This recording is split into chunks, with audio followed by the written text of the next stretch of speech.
Good morning student. स्वागत है आपका आज के ऑनलाइन मैथ क्लास में। तो देखिएगा, कल हमने 19 क्वेश्चन कंप्लीट कर लिए थे। 19 हो गए थे। आज 20 का क्वेश्चन।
तो देखिएगा, हम क्वेश्चन है 20 के अंदर।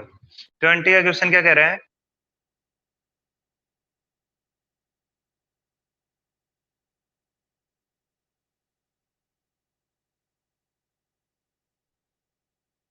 ट्वेंटी का क्वेश्चन क्या कह रहा है कि बिंदुओं 5, 7 और 3, 9 को मिलाने वाले रेखाखंड का मध्य बिंदु वही है जो बिंदुओं 5, 6 तथा 0, 10 को मिलाने वाले रेखाखंड का मिलते बिंदु है। क्वेश्चन अच्छा है। सिद्ध कीजिए कि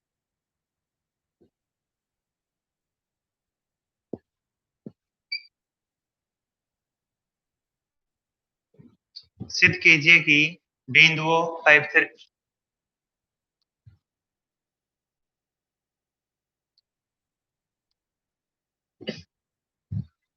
7 और 3, 9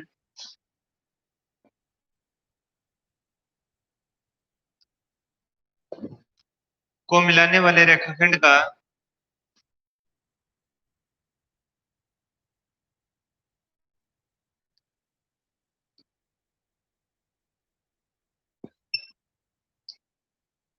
को मिलाने वाले रेखाखंड का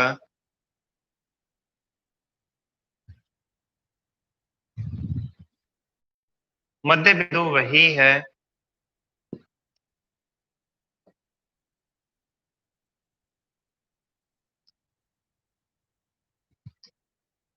मध्य बिंदु वही है जो बिंदुओं 8, 6 तथा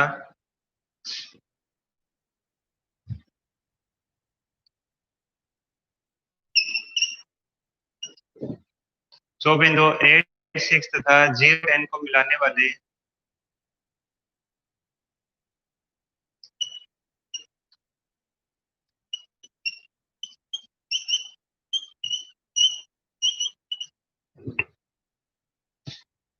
रेखाखंड का मध्य बिंदु है।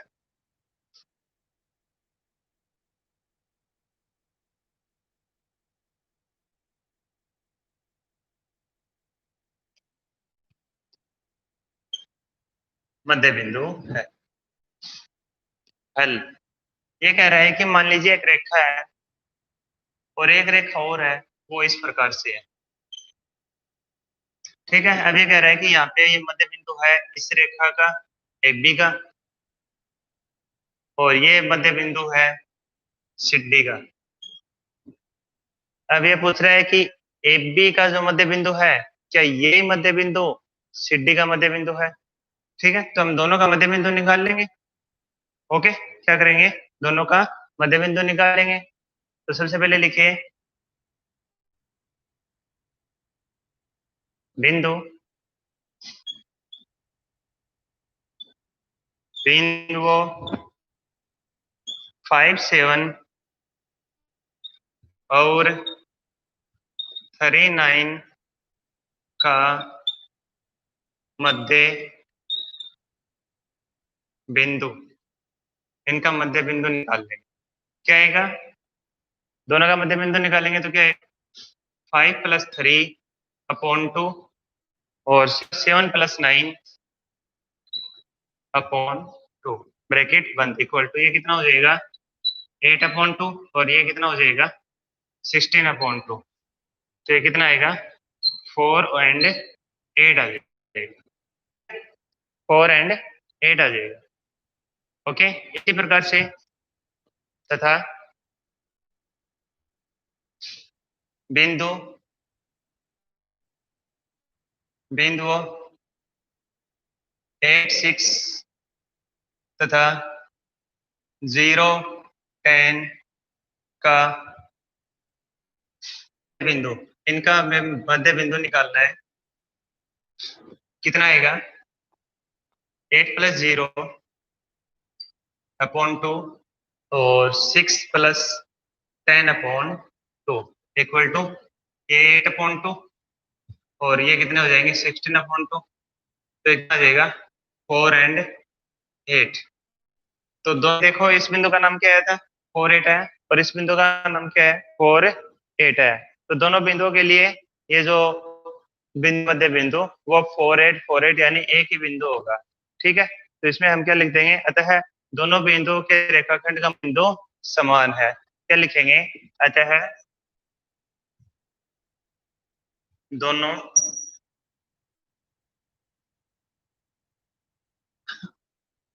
अतः दोनों रेखाखंड का दोनों रेखाखंड का मध्य बिंदु समान है। ओके, इस प्रकार से हो जाएगा।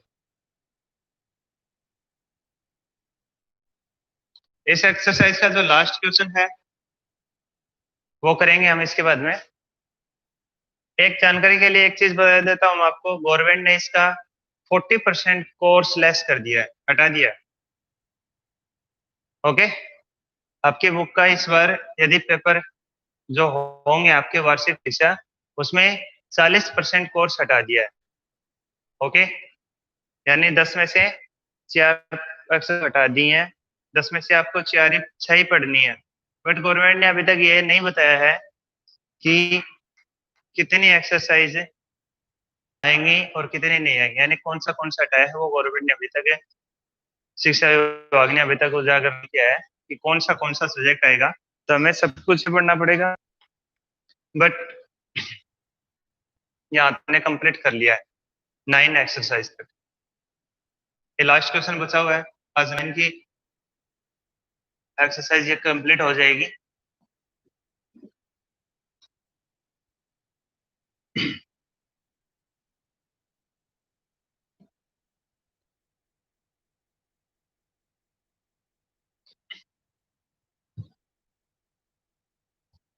लास्ट क्वेश्चन देखिएगा, लास्ट क्वेश्चन क्या कह रहा है, पढ़िएगा लास्ट क्वेश्चन को।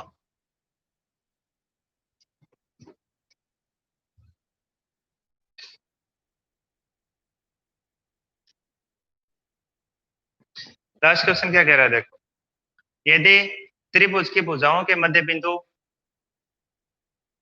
ओके, भुजाओं के मध्य बिंदु दे रखे हैं, 21 का क्वेश्चन है, यदि त्रिभुज की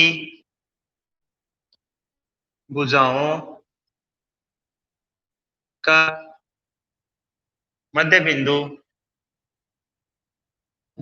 यदि त्रिभुज की भुजाओं का मध्य बिंदु हमें दे रखा है, क्या क्या दे रखा है 1, 2, 0, -1,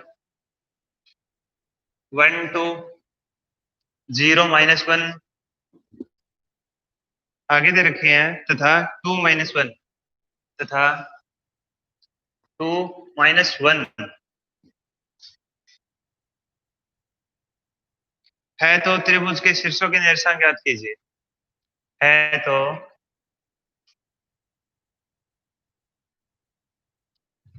त्रिभुज के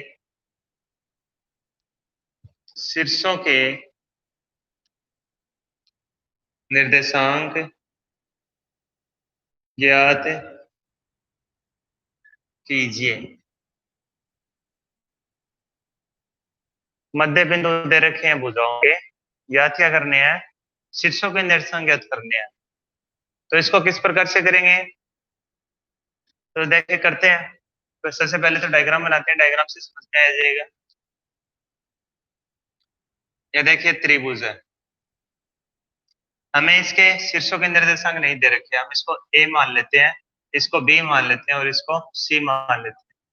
इसकी जो माध्यिका है और यहाँ पे जो मध्य बिंदु बनते हैं, तो माध्यिका हटा देता हूँ, माध्यिका का जिक्र नहीं है इसमें, इसकी जरूरत भी नहीं पड़ेगी।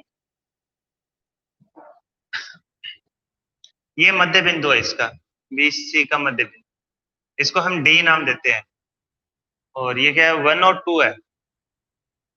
ये इस रेखा एसी का मध्य बिंदु, और ये ई है, और इसका निर्देशांक हम क्या देते हैं, 1 और माइनस है, 0 -1। लास्ट है वो है इसका मध्य बिंदु, और ये 2 और -1 से हो जाएगा। ओके, ये एफ है।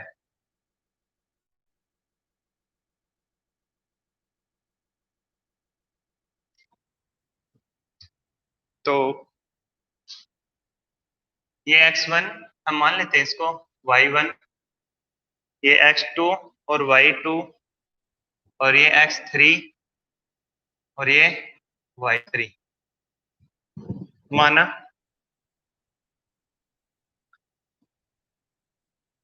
त्रिभुज के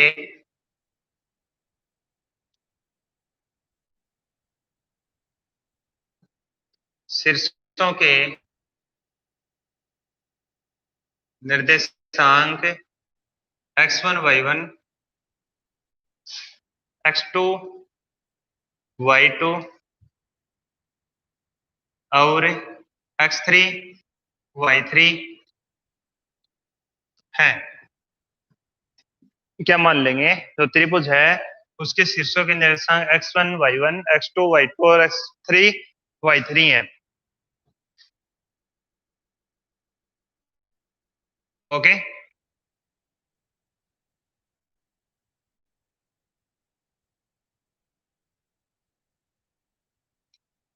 मध्य बिंदु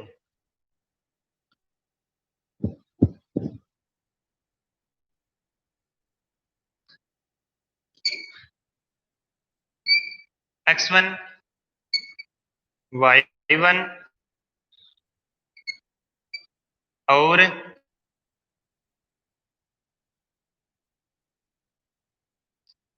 x2 y2, x1 y1 और x2 y2 का मध्य बिंदु। तो इसके मध्य बिंदु के लिए फॉर्मूला क्या लगता है, इसका मध्य बिंदु हमें दे रखा है, कितना दे रखा है, 2 -1 इक्वल टू, हम क्या फॉर्मूला लगाते हैं, x1 + x2/2, और सेकंड क्या लगाते हैं, y1 + y2/2, ये फॉर्मूला लगाते हैं। अब इस फॉर्मूले को अपन x का पद और y का पद अलग अलग भी लिखते हैं। तो हम क्या करेंगे, इसमें डायरेक्ट ही x का और y का पद अलग अलग लिख लेंगे, ये फॉर्मूला लगाने की जरूरत नहीं है। किस प्रकार से, ये देखिए इस प्रकार से हम x निर्देशांक लेते हैं, इसमें y निर्देशांक लेते हैं, तो उस हिसाब से टू इक्वल टू क्या कर देंगे, x1 + y1/2। सॉरी, ये तो वो फॉर्मूला लगा दिया अपने, इसके अंदर x1 + x2/2, ये मध्य पद का फॉर्मूला क्या है, x1 + x2/2 और दूसरा y1 + y2/2। तो इसके अनुसार क्या, या टू इधर मल्टीप्लाई होकर क्या हो जाएगा, 4 = x1 + x2 = 4, समीकरण नंबर 1। और सेकंड इसमें क्या आएगा, -1 =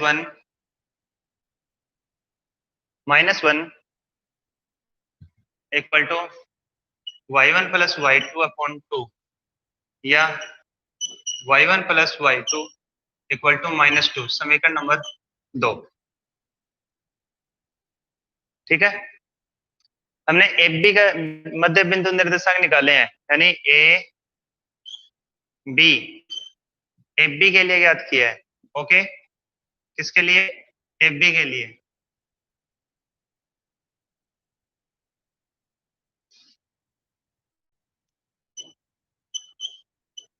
इसी प्रकार बीसी का मध्य बिंदु,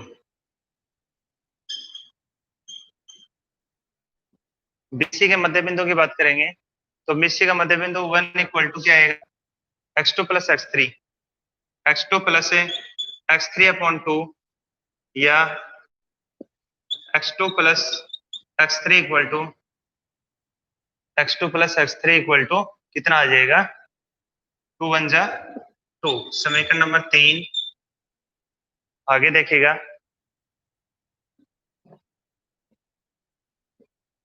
अगर y निर्देशांक इसका लेंगे तो y निर्देशांक कितना है इसका? 2 है, यानी 2 equal to y2 plus y3 upon 2, 2 equal to y2 plus y3 upon 2। 2 से 2 मल्टीप्लाई होगा तो ये क्या आ जाएगा? y2 plus y3 equal to 4। समीकरण नंबर 4 हो जाएगा। y2 plus y3 equal to 4, समीकरण नंबर 4 हो जाएगा। अभी हमें समीकरण 1, समीकरण 2 इसको साफ करना पड़ेगा, लेकिन समीकरण 1 2 3 4 याद रखने पड़ेंगे, तो इसको मैं साइड में लिख देता हूँ। x1 plus x2 equal to 4, y1 plus y2 equal to -2, समीकरण 2, x2 plus x3 equal to 2, समीकरण नंबर 3, और y2 plus y3 equal to 4, समीकरण नंबर 4। 4 समीकरण हमने इसमें ज्ञात कर लिए हैं। नेक्स्ट देखिएगा, हमने बीसी, बीसी जो डी बिंदु है उसके लिए बात कर लिया है। अब लास्ट जो बच गया कौन सा? ए सी।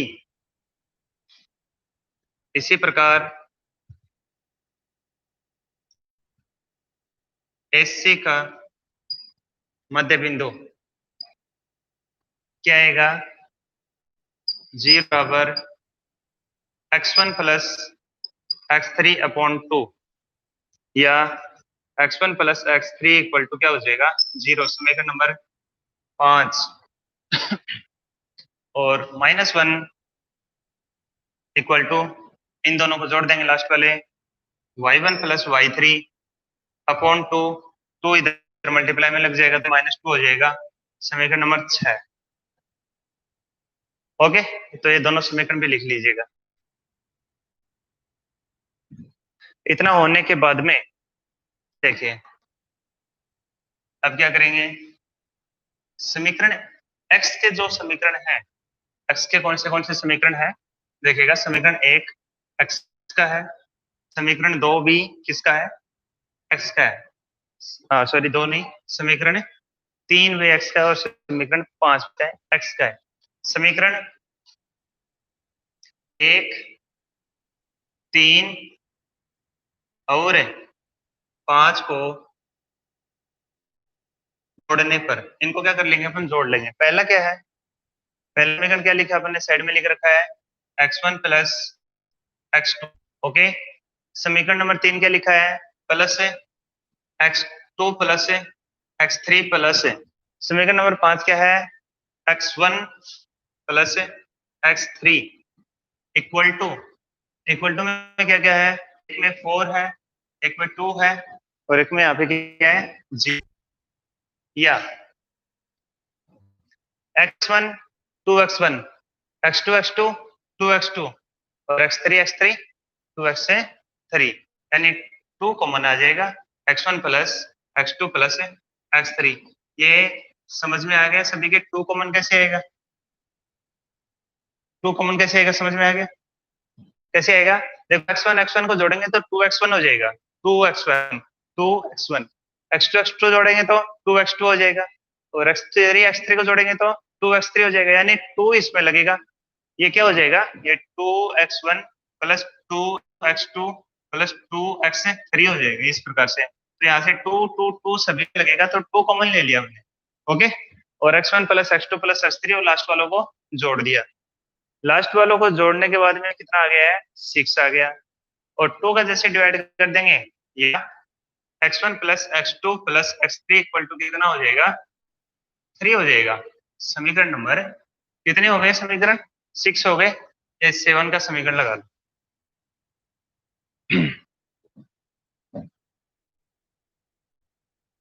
ठीक है,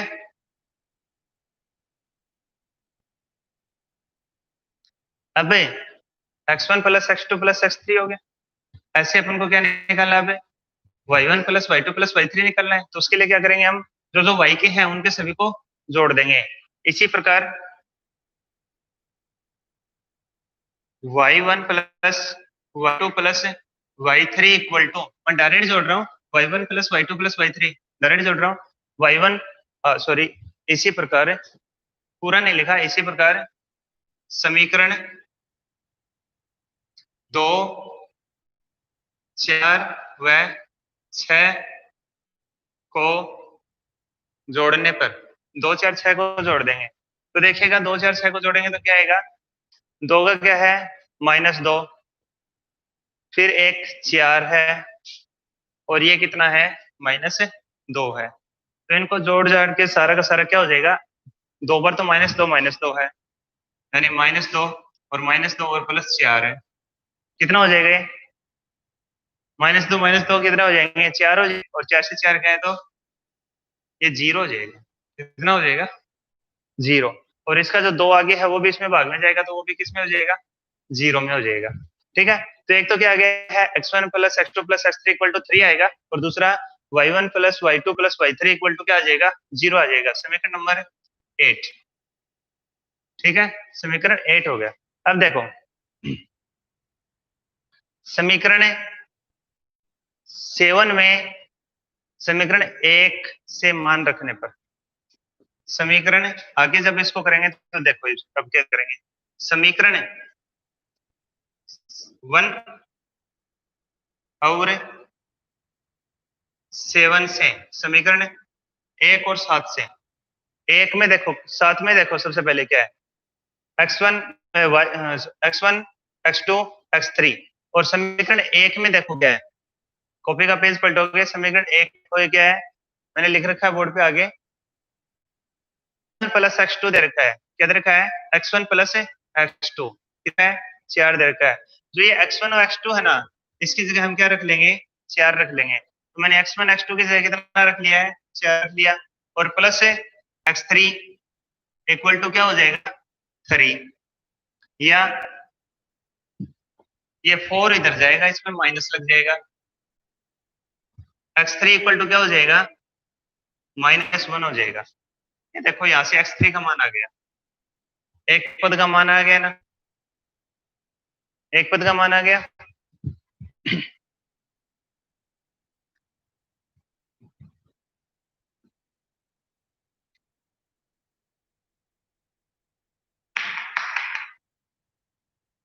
5 और 6 भी साइड में लिख देता हूँ, x1 plus x3 equal to 0, ये समीकरण 5 है, and y1 plus y3 equal to -2, ये कितना है, समीकरण 6 है। ये सब साइड में लिख दिया, आपने लिख लिए हैं, ये क्वेश्चन थोड़ा लॉन्ग बनेगा। अब देखिएगा इस समीकरण में, कौन से में, 7 जो समीकरण है इसमें हमने x1 और x2 का मान लिख लिया समीकरण 1 से, तो x3 का मान आ गया। ठीक है, अब समीकरण 2 सॉरी समीकरण 3 देखो, x का समीकरण 1 हो रहा है, समीकरण 3 देखो अब क्या कह रहा है, x2 और x3, यानी x2 और x3 का मान किसमें है, समीकरण 3 में है। तो समीकरण 3 और समीकरण 7, समीकरण 7 और समीकरण 3 से, समीकरण 7 व 3 से देखो हमारे पास x2 और x3 के मान है, समीकरण 3 में कितना है, 2 है, तो x1 प्लस 2 लिख दिया मैंने, x2 और x3 की जगह है कितना रख दिया है, 2 रख दिया है, और आगे इसमें कितना दे रखा है आपको, 3 दे रखा है, मैंने 3 आया है हमारा, 2 आगे जाएगा तो घट जाएगा। इस प्रकार से x1 की वैल्यू कितनी हो जाएगी, x1 की वैल्यू कितनी हो जाएगी, 1 हो जाएगी, x1 की वैल्यू आ गई है। ठीक है, अब समीकरण x का एक और समीकरण कौन सा है, पहला था, तीसरा था और पांचवा। समीकरण 7 व 5 से, समीकरण 7 और 5 से, समीकरण 7 और 5 से क्या आएगा? ध्यान से देखो, समीकरण जो 7 है, सॉरी 5 है, कहाँ पे 5 समीकरण, उसको देखो। 5 समीकरण में कौन से दे रखे हैं? समीकरण 5 में दे रखा है x1 और x3 दे रखे हैं। x1 और x3 को जोड़ के दे रखा है, और उसकी वैल्यू कितनी आई है? 0। x1 और x3 की वैल्यू कितनी आई है? 0 आई है। तो यहाँ पे सिर्फ क्या बचेगा? x2 प्लस 0 इक्वल टू, यहाँ पे कितना है? 3, या x2 की वैल्यू कितनी हो जाएगी? 3 हो गई है। यानी ध्यान से देख लीजिएगा, x1 की वैल्यू कितनी आई? 1 आई। x2 की वैल्यू कितनी आई? 3 आई। और x3 की वैल्यू कितनी आई है? -1 आई है।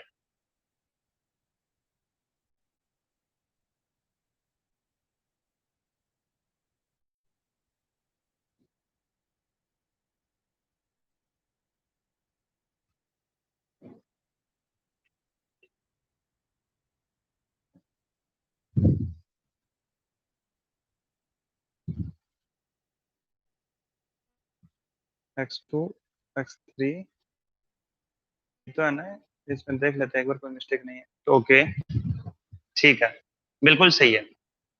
तो जैसे हमने समीकरण 7 में समीकरण 1, 3, 5 से मान रखे हैं, जैसे हमने समीकरण में 1, 3 और 5 से मान रखे हैं, वैसे के वैसे हमें समीकरण 2, समीकरण 4 और समीकरण 6 से मान रखने हैं। हमारा x1 का 1, x2 और x3 की जो वैल्यू आई है वो अपन यहाँ पे लिख लेते हैं साइड में। x1 की वैल्यू कितनी आई है? x1 की वैल्यू 1, x2 की वैल्यू 3 और x3 की वैल्यू कितनी आई है? -1 आई है। इसको भी साइड में रख लिया, और अब इसको थोड़ा साफ कर देते हैं।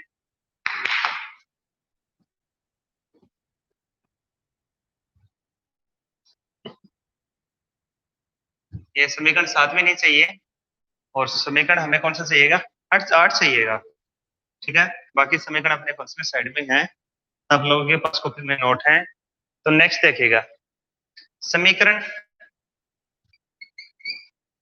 8 व समीकरण 2 से, समीकरण 8 और समीकरण 2 से। समीकरण 2 देखो ध्यान से, क्या y1 और y2 की वैल्यू है, यानी y1 और y2 की वैल्यू है, तो हम y1 y2 की जगह कितना दे रखा है? -2 क्या, तो -2 रख देंगे। कितना आएगा? -2 इसकी जगह कितना रख दें? -2 प्लस y3 इक्वल टू क्या है? 0, या y3 क्या आ जाएगा? 2 आ जाएगा। y3 की वैल्यू क्या हो जाएगी? 2 हो जाएगी। समीकरण इसी प्रकार समीकरण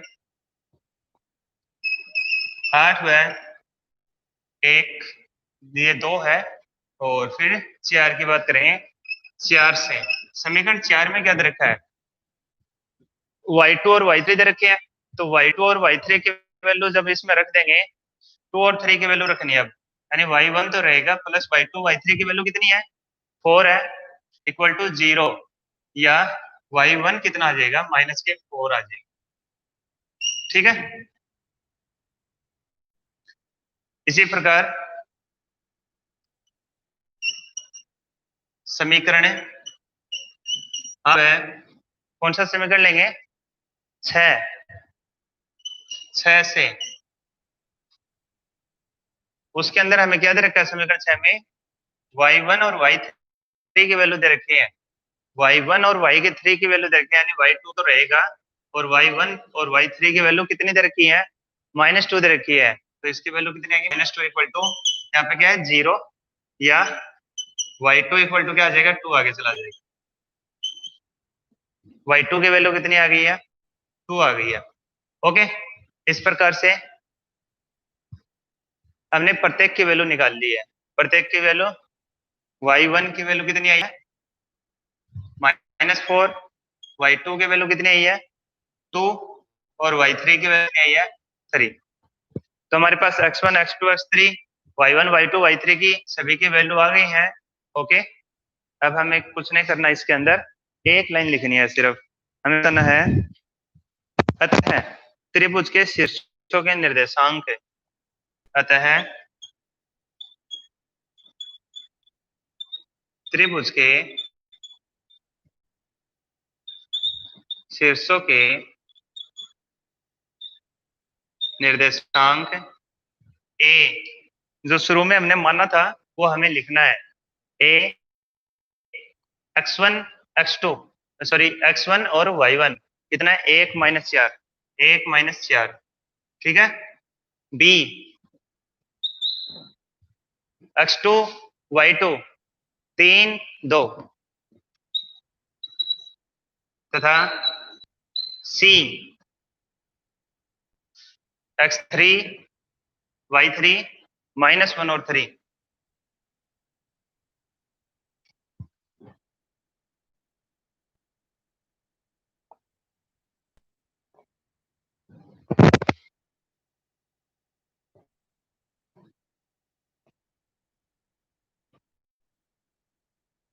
सॉरी, y3 की वैल्यू क्या है, 2 आई है। y3 की वैल्यू 2, 3 नहीं है, 2 है, -1 और 2 है।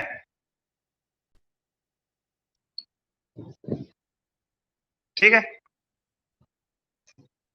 y3 की वैल्यू कितनी है, 2 है, तो -1।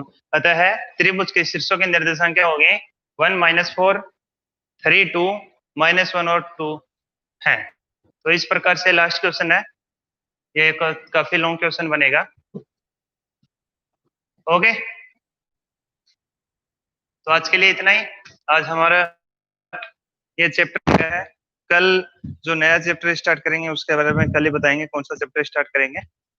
ओके, इसके बाद में थ्योरम है। थ्योरम हम पहले स्टार्ट नहीं करेंगे, थ्योरम बाद में करेंगे, थ्योरम ऐसे समझ में भी नहीं आएंगी।